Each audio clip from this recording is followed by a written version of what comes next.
name is Stephanie. I'm Steve. My amazing husband, Steve. And in fact, we're actually not just on the KetoMom page. We're all over the world. Just kidding. We're on lots of different channels. Yeah. So we've got a personal Facebook page, KetoMom. We've got Instagram. We've got a podcast called KetoMom Secrets. And so we just want to say, welcome. Good morning. We are diving into the book called The Power to Change, and we're actually diving into goals. 2.0. Goals 2.0.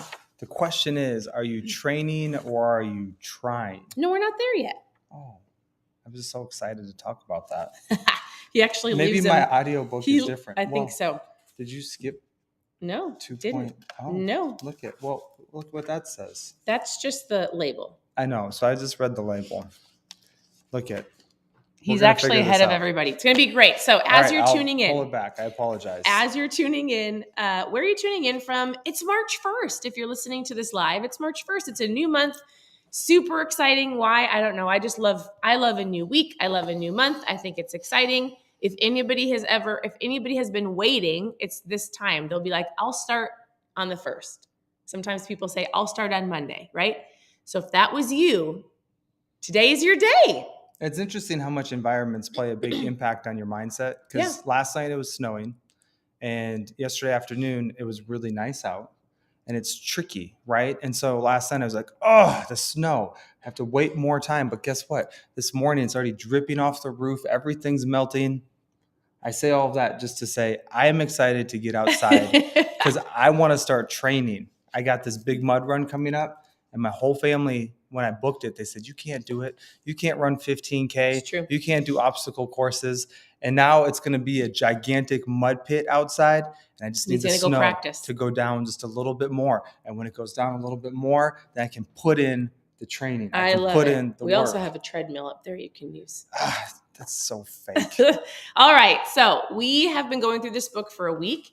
We dove into the concept of your identity, and we're talking about real, true change. And today we're going to talk about the things about goals. If you missed any of the last lives, you can go to ketomomsecrets.com and click on book club, and you can go watch the last ones. But here's how he starts it. He says, it's time to define your win. After all, defining your win is how you begin. So how do you determine your win? How is a goal conceived? While this can happen in all kinds of ways, it happens when you pinpoint, usually a pain point bubbles to the surface of your life. So right now we're diving into goals and what that looks like. So we talked about your identity. We talked about the who before the do. And now we're going to talk about defining the win. So it's like reverse engineering your goals. Yeah. It's kind of, most of the time people are just caught up in the day to day. So they are just flying by the seat of their pants. Yeah. Is that fair to say? 100%. Or they're letting other people define their life. For sure. Right. And so what this is talking about is, do you even know what your finish line is? Yes. Do you even know where you want your life? Like, do you know where you want to end up? Because if you're he uses a really cool story in here. There's a runner who's an ultra marathon runner. Yep. And he's out running. And it's for like 24 hours. So he actually gets caught in a sandstorm and he runs off course 180 miles. Like 9 hours. Could you imagine? Ran off course. Like being gone, like so far, right? So far gone. But that's unfortunately what happens is so many people are just running around their life aimlessly, trying to hit something. That's good. Trying.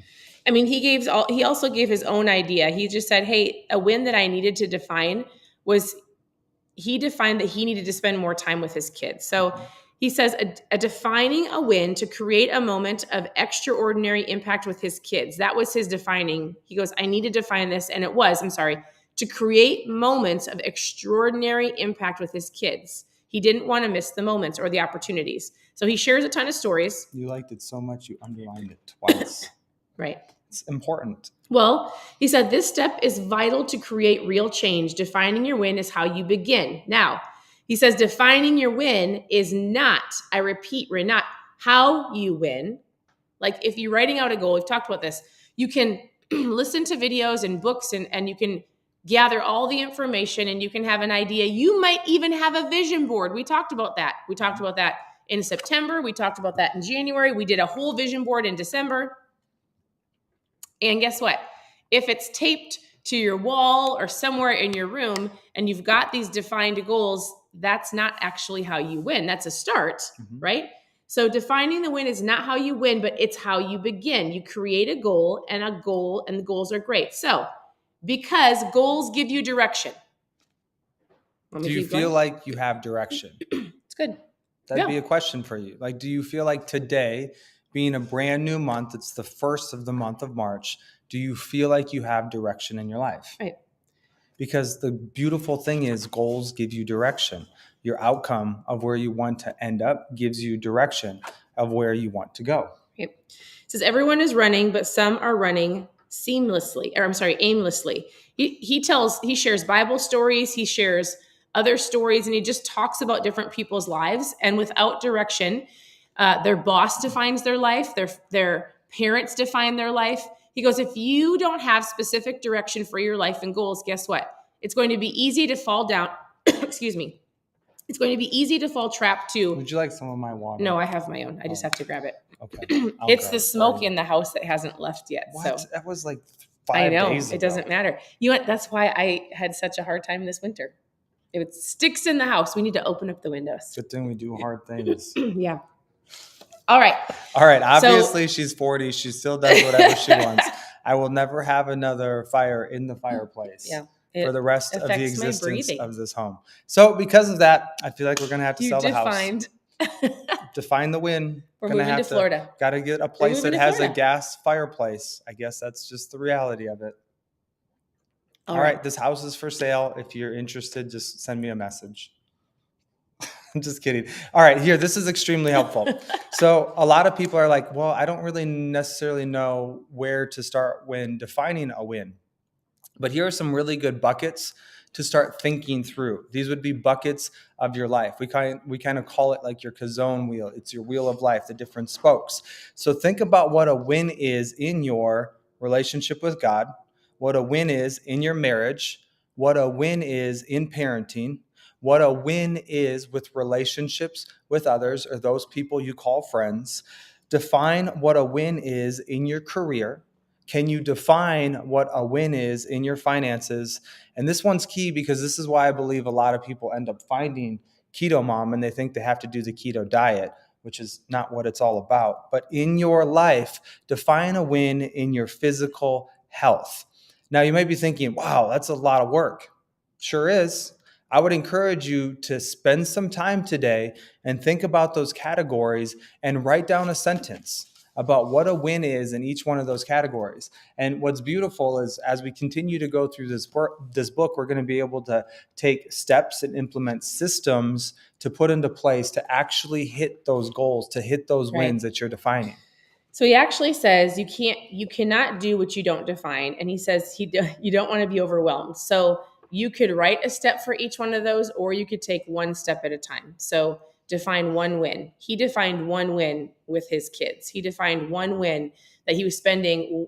He was really trying to create moments with the church when he realized that could all be gone, but he could never replace being the dad to his kids. So the win was making more moments with his children. So all of those things are super important. And I love that he said this. He goes, first, it kind of becomes like a domino effect. So Steve said there's your relationship with God or ministry, marriage, parenting, relationship with others, career, finances, physical health. If this happened, if you defined a win in one of those areas, and if that happened, I think so many good things would happen after that. So maybe pick the one thing that you're like, man, if my marriage was better, if I had a better relationship with my kids, if my health was better, it would domino into the other areas of your life. So you for sure can choose one for each, or where is the first win that you need to have? That's what we're going to write down. All right. So if I hear what you're saying, and because I've worked through a lot of this, I would encourage you to truly write down something for all the buckets and then pick the one. That's what I'm hearing you say. No, but that's not what I was saying. He said do one. I would encourage you. I'm just letting you know. But Steve says do all of them. No, I would, because it's important. I'm just saying identify it. Yeah. Identify the win in each one of the categories, but then choose the one you're going to focus on. Yes, I like that. All right. And then he also says, write it down. If you don't, tell we're a little like not on the same frequency. We're clearly not on the same page here this morning, but that's totally fine. And he's way farther ahead in the workbook than I am. So I'm taking it at the end of the day. I'm taking it chapter by chapter. Just do one thing. Do the one. So I'm taking it chapter by chapter. He's already done this and he's implemented it, which is super, super awesome. And so he really just says this, you're going to define your win, whether you do it in all areas of your life or one, and then also write it down and then tell somebody, because as you do that, it also is going to, let me see how you phrase it. It improves You're going to the likelihood of you actually hitting the goals. Yeah. So it gives you direction. All right. The actual action step. You can go through that. I feel like you should give it to him. I'm going to give it to you. All right. Communication 2.0. Exercise 8.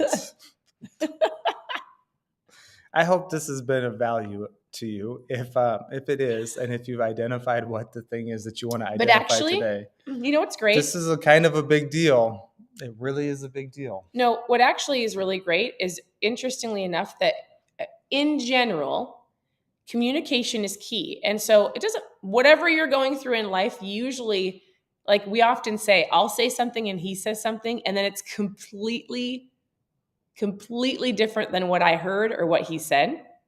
And even when you're reading books, like you might listen to this and you've got something completely different. The point is that you've got your win defined and you're going after a direction, like you've got a focus. It might not be anything that we talk about. It's your own, it's how you perceive things. That's the beauty of you being you. Well, I'll give Stephanie some credit, because the other night on a team call, she had me talk through the difference between training and not trying. And she's like, oh no, it's in the book. I'm like, no, it's not in the book. It was just in the podcast that I listened to.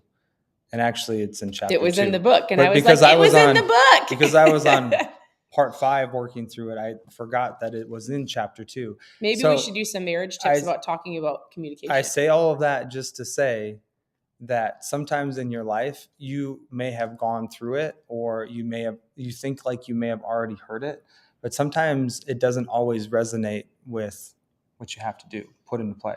So I just heard it at a different time. Anyways, Here, I'm going to just read this to you and you can decide. It's completely up to you. I would encourage you to take action if it's on one thing, or however this question relates it. If it's multiple things, I don't know. Do what Stephanie would do. Pick the number one thing.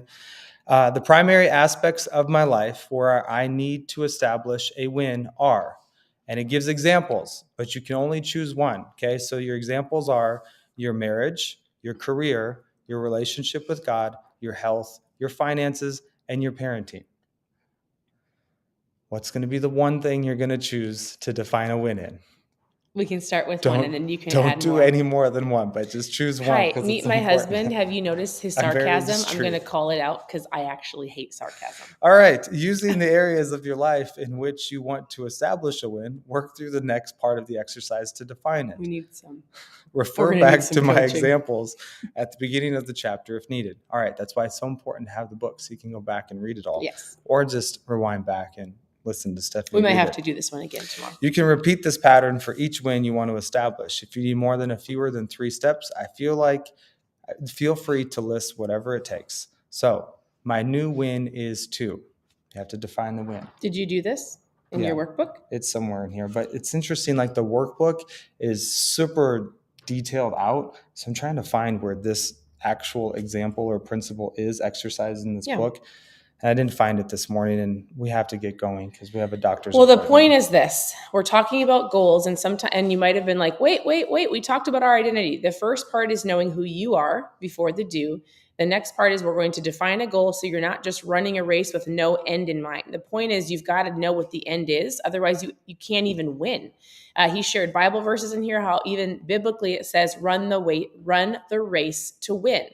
And there's so many different stories and examples. And so we've got to get it down and defined. Otherwise, your spouse will define it for you. Your coworker will define it for you. A friend will define it for you. And guess what?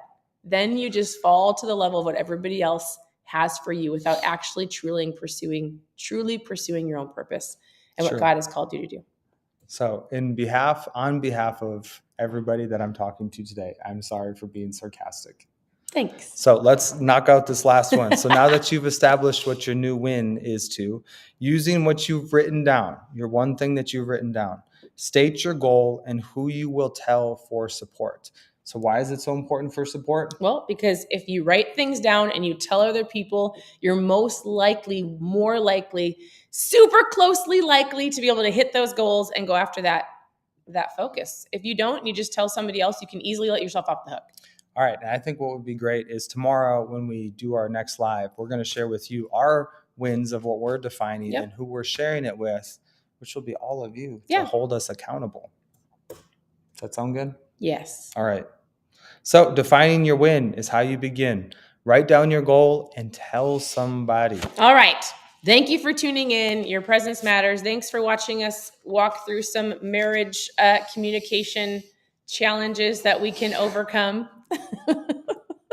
It's a part of having more than one voice. I still love right? Hey, thanks for tuning in. You can always go to ketomomsecrets.com, and there's so many things to help you on your keto, low carb. It's not even about keto, your lifestyle of choosing better for yourself and others. So this is actually why she calls it KetoMom.